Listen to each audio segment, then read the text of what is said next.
In the frozen dawn of December 21, 1944, amid the snow-covered hills of Malmedy, Belgium, a lone 19-year-old American soldier stared down the barrel of history.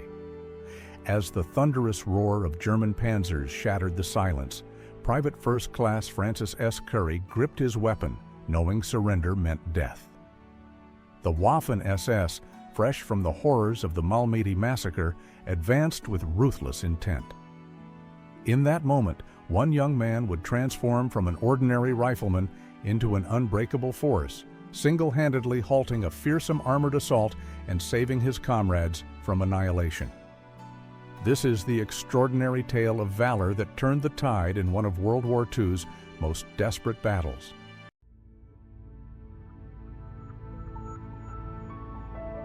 The Ardennes forest in December 1944 was a deceptive veil of tranquility, masking the storm of Hitler's final desperate gamble.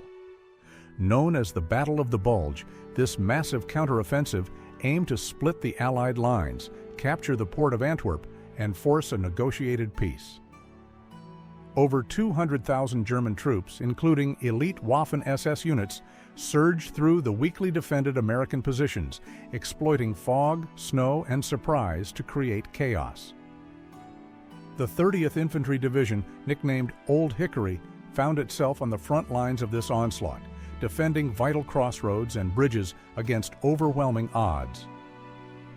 Just days earlier, on December 17th, the infamous Malmedy massacre had sent shockwaves through American ranks.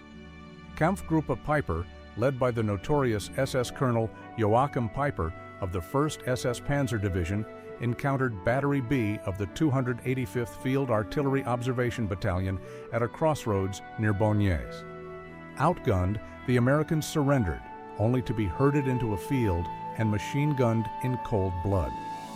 Laughter echoed amid the gunfire as SS troops executed survivors, leaving 84 bodies in the snow, a stark warning that mercy was not in the enemy's playbook. This atrocity fueled a grim resolve among U.S. soldiers, transforming fear into unyielding defiance. For young men like Currey, it underscored the stakes: fight or perish.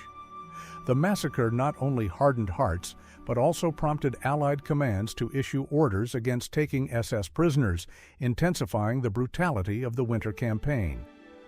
As snow turned red with blood, the Battle of the Bulge became a crucible of human endurance and moral reckoning.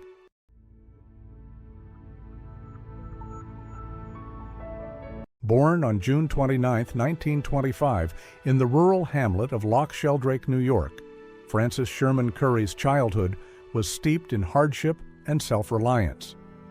Orphaned at age 12 after losing both parents, his father at 5 and mother at 12, he was taken in by foster parents on a farm in nearby Hurleyville. Amid rolling hills and endless chores, Currey learned the value of grit, tending crops and livestock under the vast Sullivan County skies. His foster family provided stability, instilling a quiet determination that would later define his character. Graduating from Hurleyville High School in a small class of 11, Currey wasted no time in seeking purpose beyond the farm. At just 17, 1 week after commencement in 1943, he enlisted in the U.S. Army, driven by patriotism and a desire to contribute to the war effort. His early tests revealed sharp intellect, earning him a spot in officer candidate school at Fort Benning, Georgia. Yet at 18, the Army deemed him too young for command, redirecting him to the ranks where his potential simmered. This rural upbringing forged a resilient spirit, unaccustomed to luxury but rich in resourcefulness. Currey's foster parents taught him marksmanship through hunting, skills that would prove invaluable on distant battlefields. As he left New York's serene countryside for the chaos of war, Currey carried the weight of his orphaned past, transforming personal loss into a fierce commitment to protect his newfound brothers in arms.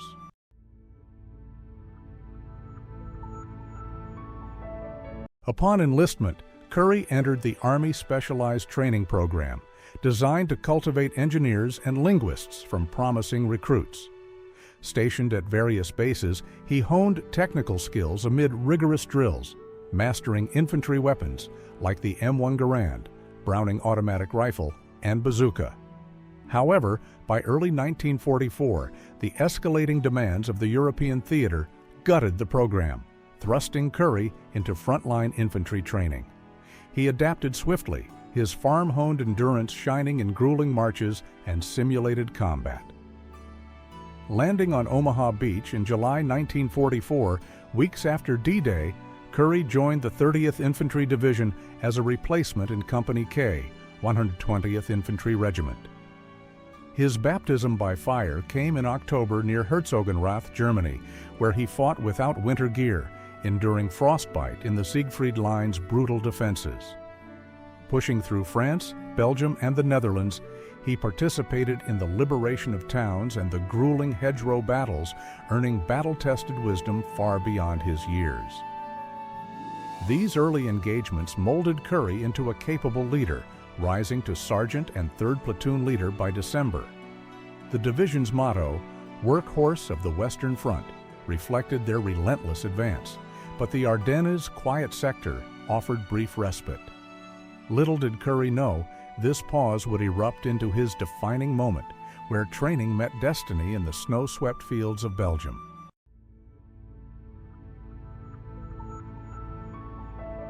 On December 16, 1944, the Ardennes forest exploded with the fury of Operation Wacht am Rhein, Hitler's audacious bid to reverse the war's tide.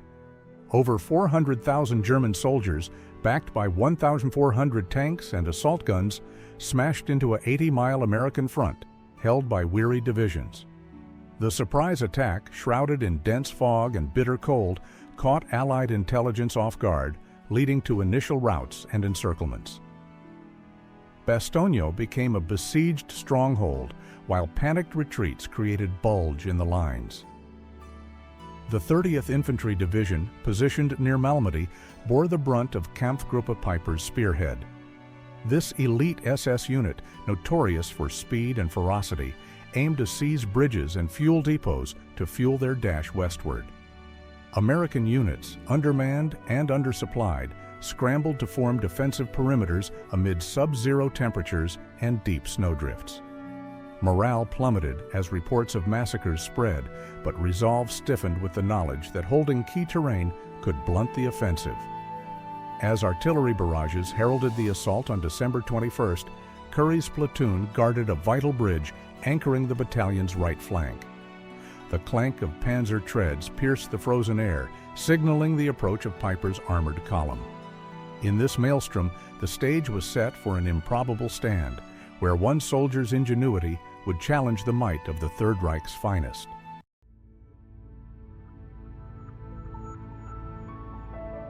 Before dawn on December 21st, German artillery lit the sky over Malmedy, shells slamming into American positions and shaking the earth. PFC Currey, hugging the frozen ground, watched as smoke obscured the horizon. The barrage lifted, revealing the lead panzer of the 1st SS Panzer Division emerging through the haze, its commander silhouetted in the turret. Currey leveled his Browning automatic rifle and fired, dropping the officer and halting the column momentarily in confusion. As SS infantry in black uniforms fanned out, most Americans withdrew to a nearby factory for cover.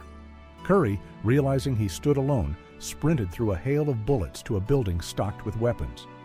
Diving through a window amid shattering glass, he grabbed a bazooka, his heart pounding with adrenaline. This split-second decision marked the birth of Frank the Tank Killer as he prepared to defend the bridge against insurmountable odds. The enemy's advance threatened to envelop the 3rd Battalion, exposing the entire line to collapse. Currey's isolated position became a linchpin, his actions buying precious time. With the massacre's echoes fueling his resolve, he slammed a rocket into the tube, aiming to turn the tide before the panzers could cross.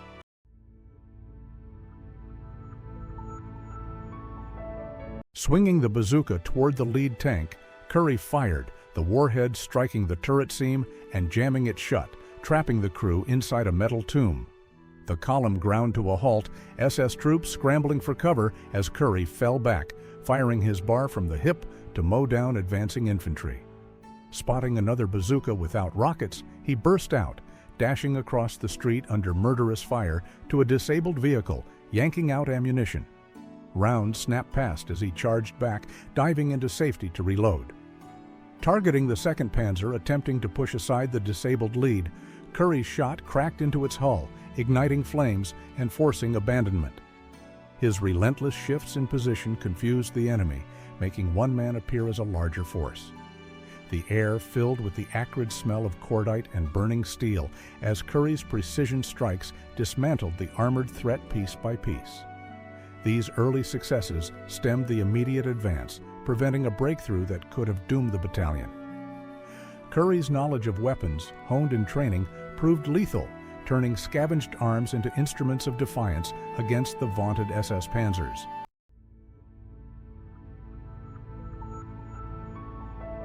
Shifting focus to infantry threats, Currey spotted 3 SS soldiers in an enemy-held house doorway. He unleashed a burst from his bar, killing or wounding them all, then advanced alone to within 50 yards. Standing erect amid friendly covering fire, he fired a bazooka rocket that blasted half the wall away, exposing the occupants.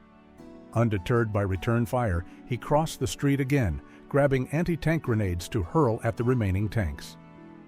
Explosions rocked the vehicles, driving crews into the house for shelter. Currey climbed onto an abandoned half-track, raking the building with its .50 caliber machine gun, bullets chewing through wood and stone. His exposed position drew intense fire, but his barrage suppressed the enemy, buying moments of respite. The once confident SS now hunkered down, their assault blunted by this whirlwind of resistance. This phase of the battle highlighted Currey's audacity, turning defensive desperation into offensive momentum. By neutralizing infantry support, he isolated the armor, ensuring the bridge remained in American hands amid the swirling chaos.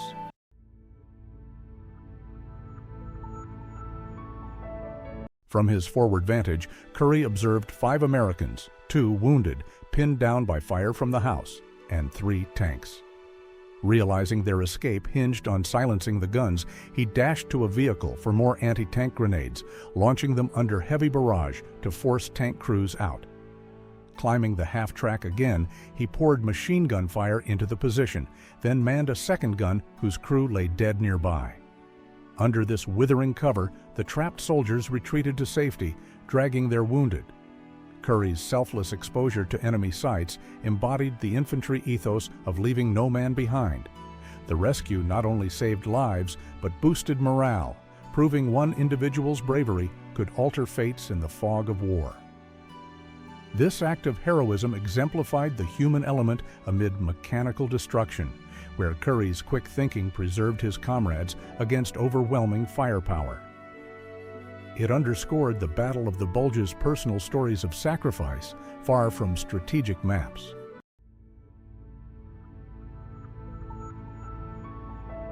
As smoke cleared, the SS had suffered heavy casualties, multiple panzers destroyed, half-tracks abandoned, and infantry decimated. Convinced they faced a substantial American force, Piper's group withdrew, abandoning the bridge assault.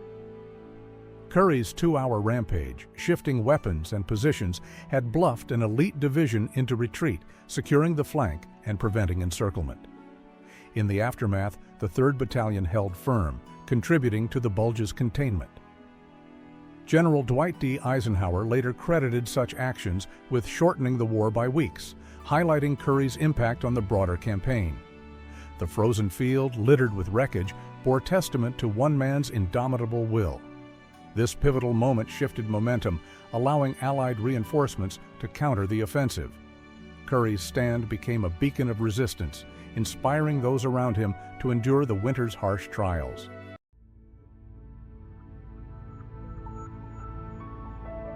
Weeks later, during another German assault on the regiment's command post, Currey rallied troops, holding positions and earning the Silver Star for gallantry. He continued fighting through Bavaria, disarming surrendering Germans and sustaining wounds that garnered 3 Purple Hearts. By war's end, he had also received the Bronze Star, rising to Technical Sergeant. On July 27, 1945, near Reims, France, Major General Leland Hobbs presented Currey the Medal of Honor amid cheering comrades. The citation detailed his exploits, praising his weapon mastery and bravery. Additional honors included the Belgian Order of Leopold, recognizing his role in liberating Europe. These accolades cemented Currey's status as a hero, his actions echoing through military annals. From the Bulge's chaos to victory's dawn, his service exemplified the greatest generation's sacrifice.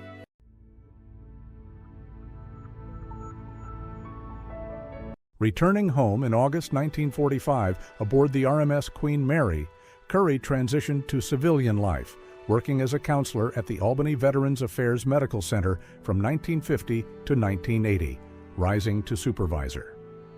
He aided fellow veterans in readjusting, drawing from his experiences to offer empathy and guidance. Post-retirement, he ran a landscaping business and booked conventions in Myrtle Beach until 2002, maintaining a life of quiet productivity. Honors accumulated: a G.I. Joe figure in 1998, induction into New York's Veterans Hall of Fame in 2006, a mural in Sullivan County, and a 2013 U.S. Postal Service stamp featuring his image. Currey Ave in South Bethlehem bears his name, a lasting tribute. He passed in 2019 at 94, buried in his hometown cemetery. Currey's legacy endures through stories preserving Wabu-Waintu's heroism, inspiring future generations. His journey from orphan to icon reminds us of ordinary individuals' extraordinary potential in crisis.